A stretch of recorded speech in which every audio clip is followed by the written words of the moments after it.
Good morning all of you. So આજનો જે આપણો ટોપિક છે એરપોર્ટ કેરેક્ટરિસ્ટિક ઉપર. પ્રીવિયસ લેક્ચરમાં આપણે જોયું હતું કે એરપોર્ટના ક્લાસિફિકેશન વિશે વાત કરી હતી કે ભાઈ કે એરપોર્ટ કયા કયા ટાઈપ્સથી આપણે ક્લાસિફાઈડ કરી શકીએ અને બરાબર કે આઈસીએઓ ના અમુક રિકમેન્ડેશન હતા.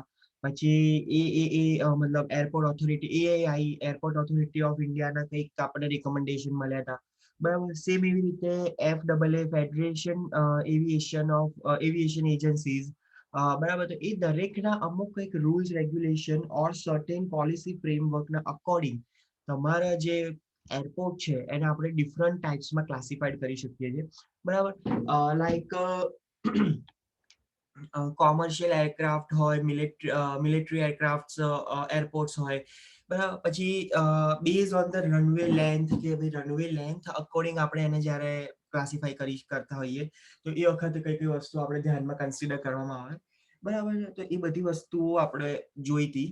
બરાબર સો આજનો આપણો જે ટોપિક છે ધેટ્સ ધ એરક્રાફ્ટ કેરેક્ટરિસ્ટિક.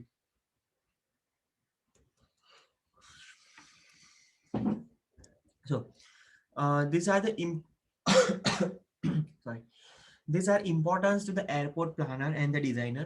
બરાબર ત્રણ રીતે આપણે એને મેક્સિમમ ઓર આઈડેન્ટિફાઈ કરી શકીએ main characteristic. So first, type of the propulsion, size of the aircraft and the minimum turning radius. Okay. So type of the propulsion મતલબ કે તમારા જે propulsion છે તમારું જે એરક્રાફ્ટ છે બરાબર એનું propulsion મતલબ રોકેટ એન્જિન છે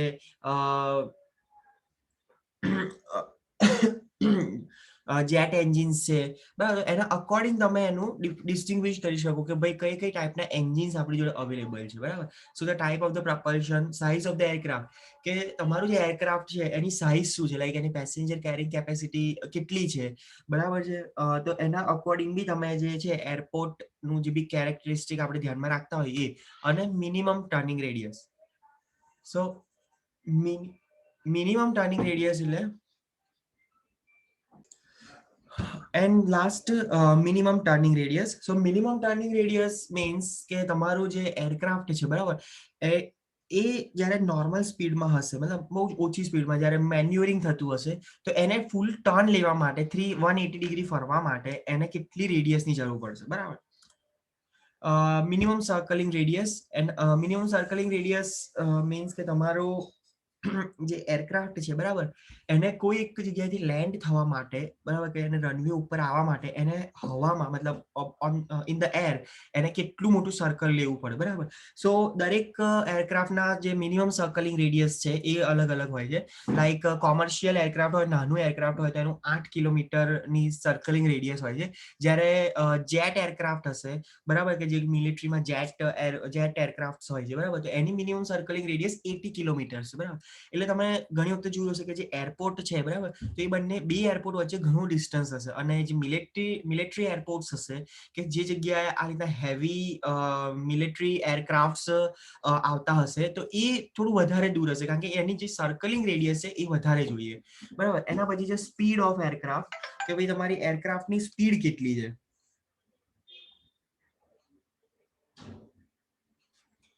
aircraft weight and the wheel configuration બરાબર એરક્રાફ્ટનું વેટ કેટલું છે અને વ્હીલ કન્ફિગ્યુરેશન કેટલા છે બરાબર. સો અલગ અલગ વ્હીલ કન્ફિગ્યુરેશન અલગ અલગ ટાઈપના હોય છે બરાબર. 3 સાયકલ કેરેજ હોય, 2 સાયકલ કેરેજ હોય, મલ્ટી સાયકલ કેરેજ હોય બરાબર. સો વ્હીલ કન્ફિગ્યુરેશન એટલે કે તમારા વ્હીલ્સ છે એ કેવી રીતે સેટ થયા. તમે ઘણા એરક્રાફ્ટમાં જોયા હશે કે ભાઈ ફ્રન્ટ સાઈડ ઉપર એક જ વ્હીલ હોય મતલબ એક અને પાછળ ડ્યુઅલ વ્હીલ હોય બરાબર કે બે વ્હીલના સેટ હોય આમ ટ્રાય સાયકલ જેવું બનાવ્યું હોય.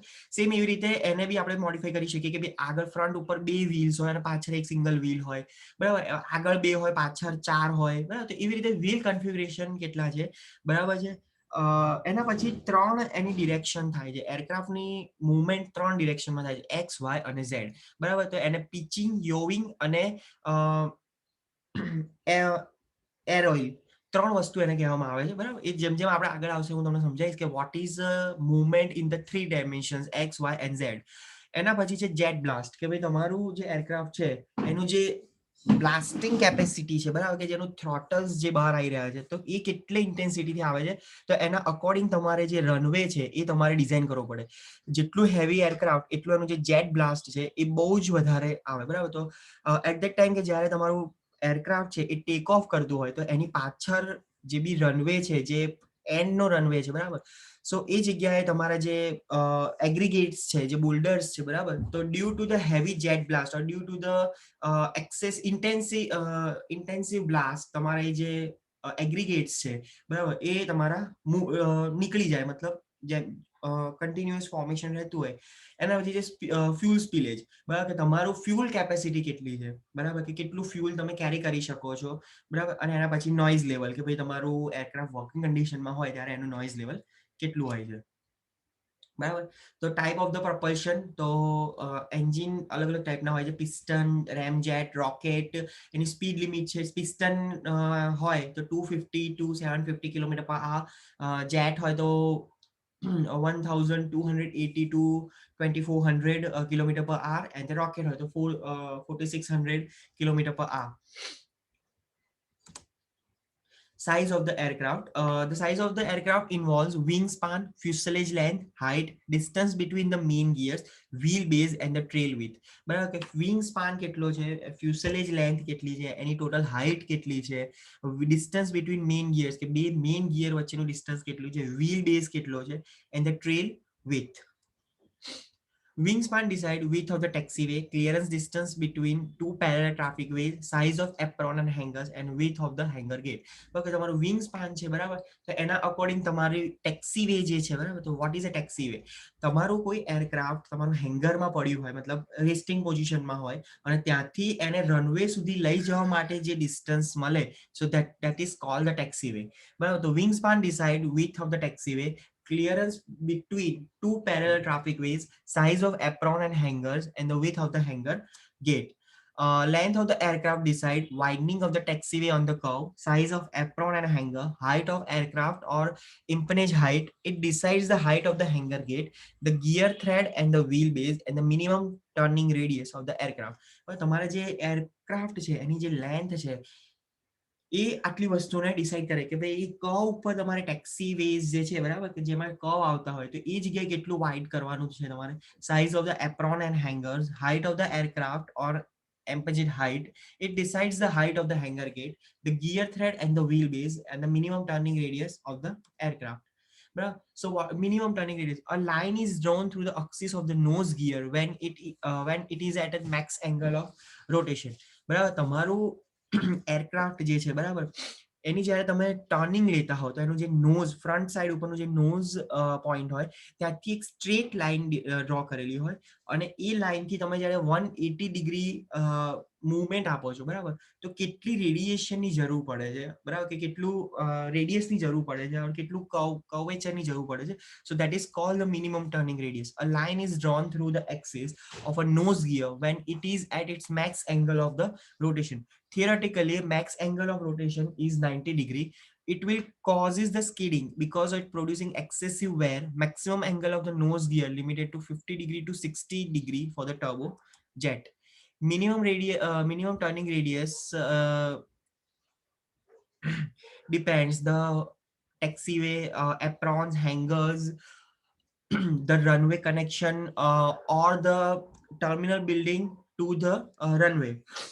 So next is a minimum circling radius. Minimum circling radius required in the space depends upon the type of the aircraft, traffic volume, weather condition, the different radius for the different types of the aircraft. Small gear aviation aircraft under the UFR condition 1.6 km. એકદમ નાનું aircraft હોય તો એની જે minimum circling radius છે એ 1.6 કિલોમીટરની હોય. જો મોટું કોમર્શિયલ એરક્રાફ્ટ હોય તો એની જે સર્કલિંગ રેડિયસ છે ઓર મિનિમમ સર્કલિંગ રેડિયસ છે that is 8 kilometers. And if we are talking about the jet planes, okay, so the minimum circling radius of the jet plane is 80 kilometers. Bigger the aircraft, says the two piston engine, 3.2 piston engine aircraft under the IFR 13 kilometers, jet engine aircraft under the IFR 80 kilometers. Speed of the aircraft, it is split into two ways, cruising speed or a ground speed. It is a speed of aircraft with respect to the ground when the aircraft flying in air at its maximum speed. uh, cruising speed means કે it is a speed of an aircraft with respect to the ground. When the aircraft flying in air, it's a maximum speed. So તમારું જે aircraft છે બરાબર એ સ્પેસમાં ઓર એરમાં maximum સ્પીડથી pass થતું હોય તો એ જે સ્પીડ છે with respect to the ground ઉપર કે જ્યારે તમારું એરક્રાફ્ટ છે એ ગ્રાઉન્ડ ઉપર હોય તો એ વખતે એની સ્પીડ કેટલી છે અને જ્યારે એરમાં હોય ત્યારે એની સ્પીડ કેટલી છે એ બંનેનો રેશિયો તમે કાઢો so that is called the cruising speed. Air speed, it is the speed of an aircraft relative to the wind. Weight of the aircraft and the wheel configuration. Weight of the aircraft directly influence the length of runway and the structural requirement, the thickness of the runway, taxiway, apron, and the hangars. Jet blast. High velocity aircraft will eject the hot exhaust gases. The velocity of jet blast may be high as 300 km per hour. Due to this, passenger may feel inconvenience. To avoid this problem, several jet blast deflectors are available. Fuel spillage. It is a very difficult to avoid the fuel spillage at the loading aprons and the hangar. Bitumen pavement are affected by the fuel spillage, but it should bring within the minimum limit. So the constant supervision is required. The fuel inlets, engines, and the main landing gear. Noise generated by the aircraft create problems. Layout and the capacity depends on it. It should be as minimum as per as possible. So it is regulated by the FAA, Federation Aviation Agency. Okay so આટલા જેટલા બી characteristic હતા કે noise, fuel spillage, jet blast, vehicle wheel configurations, weight of the aircraft, speed of the aircraft, એ દરેક વસ્તુ તમારો જે એરપોર્ટ છે બરાબર કે તમારું જે એરપોર્ટ તમે ડિઝાઇન કરવાનો છે એના અકોર્ડિંગ તમારું બદલાતું રહે બરાબર. કોઈ કંઈ કોમર્શિયલ એરપોર્ટ આપણે ડિઝાઇન કરતા હોય અને એ જગ્યાએ મેક્સિમમ હેવી એરક્રાફ્ટ આવતા હોય તો એની દરેક વસ્તુ મતલબ એના જે બી ડાયમેન્શન છે, હાઇટ છે, વેટ છે, વિથ છે બરાબર એ બધું જ તમારે ધ્યાનમાં રાખી અને તમારે ડિઝાઇન કરવું પડે. એના પછી છે airport planning and the layout. So એ આપણે નેક્સ્ટ લેક્ચરમાં જોઈશું. Okay, so see you in the next lecture. Thank you.